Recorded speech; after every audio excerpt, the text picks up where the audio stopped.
ការពីចំនួនពលពតហ្នឹងគេច្រឡំថាពលពតសម្រាប់ខ្មែរការពិតគឺមិនមែនទេការចំនួនពលពតហ្នឹងអ្នកដែលសម្រាប់ខ្មែរគឺពួកយួននេះឯងគេហៅថាពួកអង្គការលើគឺវាមកបន្លំនៅជាមួយពលពតហ្នឹងសម្រាប់ខ្មែរប៉ុន្តែពិភពលោកយើងបងប្អូនខ្មែរយើងច្រឡំថាពលពតហ្នឹងអ្នកសម្រាប់ខ្មែរពលពតសម្រាប់ដែរគឺពលពតពេលណាយើងធ្វើស្រែបានមកគឺអត់ឲ្យអង្គមកយើងញ៉ាំទេពលពតហ្នឹងគាត់ថាចូលស្រូវភ្លាមដាក់បាវដឹកទៅកប៉ាល់យកឲ្យសុកចិនហើយព្រោះនៅឆ្នាំ70មក75សុកចិនវាអត់មានបាយហូបទេបងប្អូនវាអត់មានបាយហូបទេវាអត់បាយណាហើយបងប្អូនខ្លះមិនដឹងទេហេតុអីបានគាត់ធ្វើស្រូវហើយចូលភ្លាមអង្គបាត់អស់លេងគឺពលពតដឹកយកឲ្យសុកចិនណាដូច្នេះចិនក៏មានកំណត់អាក្រក់ដែរប៉ុន្តែអ្នកដែលយកយើងទៅវាយចោលនេះអ្នកដែលមកបង្កប់នេះឈ្មោះសេនផ្កាយ3សេនផ្កាយ3សេនហ្នឹងគឺកម្ពុជាក្រោមខ្ញុំសូមអភ័យទោសបងប្អូនកម្ពុជាក្រោមបងប្អូនចាំងកម្ពុជាក្រោមខ្លះគឺថាដូចខ្មែរយើងឈាមដូចគ្នាប៉ុន្តែអ្នកខ្លះចង់បានបុណ្យស័ក្តិគឺក្បត់ខ្មែរក្រោមបត់ខ្មែរកណ្ដាលព្រោះចង់បានបុណ្យស័ក្តិដូច្នេះគេឲ្យសេនហ្នឹងមកចូលមួយពលពតហើយពេលណាអ្នកណានិយាយអីរឿងថាយល់សម្រាប់ខ្មែរគេយកទៅវាយចោល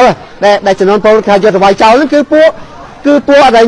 ពួកយួននេះឯងមិនមែនខ្មែរក្រហមទេខ្មែរក្រហមវាអត់បាយមែនណាយើងស្គមស្គៀងអត់មានបាយទេអ្នកយកទៅវាយចោលគឺពួកយួនដូច្នេះហើយបានជាមកដល់ឆ្នាំ91បារាំងឥណ្ឌូនេស៊ីហើយអូស្ត្រាលីគេរកសន្តិភាពឲ្យយើងពីព្រោះគេដឹងថាងាប់ហើយមិនទៅស្លាប់ខ្មែរមិនឈប់មិនឈរអញ្ចឹងបញ្យួនវាដឹងយើងដឹងថាអន់នោះបើសិនជាអន្តរជាតិមក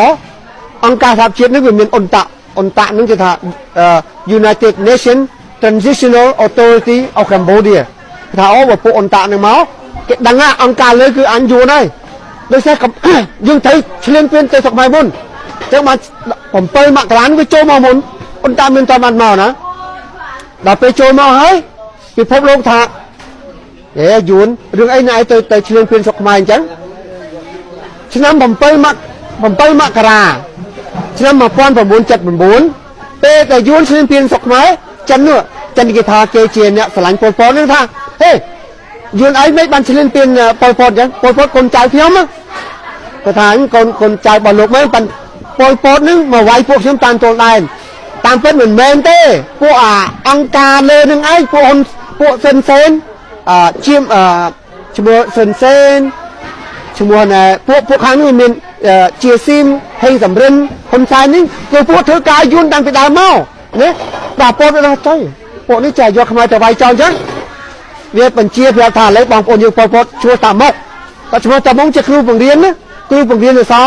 ហើយគាត់ទៅច្បាំងទៅដាច់ជើងមកជំនាញប៉ុន្តែគាត់នៅតែតស៊ូអញ្ចឹងតាមុកថាចុយមកយួនមកចេះតែស្លាប់ខ្មែរណាតាមុកឲ្យតែឃើញយួនឡើយណាគាត់ថាយួនក៏លុយតាមុកនិយាយពីញ័រជើងនឹងតាមុកខ្មែរសតហើយគាត់នៅរង្វែងតាមពិតគឺយួនស្លាប់យើងរហូតមកដល់រាល់ថ្ងៃនេះចឹងគឺថានេះចេះតែដែរនិយាយថាអូណែខ្មែរកាប់យួនមិនមែនខ្មែរកាប់យួនទេឆ្នាំ70គឺខ្ញុំបាទនេះហើយជាអ្នកដើរចាប់យួននៅស្រុកខ្មែរខ្ញុំបាទនេះហើយឈ្មោះចម្រុងវុធីតែកាលនោះខ្ញុំពាក់សាក់2ទេតែខ្ញុំដើរចាប់យួនជាមួយលោកលេខូសេនជាសាសនាអ៊ីស្លាមតែគេគាត់មានបិណ្ឌសាក់ធំគាត់សាក់5ខ្ញុំចាក់ខ្ញុំគាត់សាក់5ខ្ញុំសាក់2ដល់ចាប់យួននឹងខ្ញុំយកយួនទៅដាក់នៅកន្លែងពហិយេស៊ូដាក់នៅវត្តឬដាក់នៅមន្ទីរពេទ្យហើយខ្ញុំផ្ទាល់ខ្លួននេះចំណងនេះហាមកូនចៅខ្ញុំថាហាមផ្ដាច់ណាកុំឲ្យចាប់គេហើយថ្ងៃទៅឃើញគេស្អាតចាប់រំលោភគេកូនកំមុំគេឬឃើញប្រពន្ធគេស្អាតទេហាមផ្ដាច់អត់មានគឺយកអត់មានធ្វើបាបយួនទាំងអស់ខ្ញុំចូលចាប់ដាក់ហើយបានគេដឹកថាណៃយួនកាលនោះមានយួនណាកាលចំនួនឆ្នាំ70មានយួនតា400000នាក់ទេ400000នាក់យួននៅស្រុកខ្មែរណាមាន400000នាក់ទេប៉ុន្តែអ្នកណាដែលមានប្តីខ្មែរអ្នកណាដែលមានប្រពន្ធខ្មែរនឹងគេថាខ្ញុំគោរពច្បាប់អន្តរជាតិនៅចោះណា20000នាក់ឲ្យនៅចោះតែ20000នាក់ទេនិយាយខ្មែរអត់ច្បាស់ហើយប្តីសុទ្ធប្តីក៏យួនសុទ្ធប្រពន្ធយួនសុទ្ធយើងជួយគាត់ទៅនៅស្រុកយួនវិញ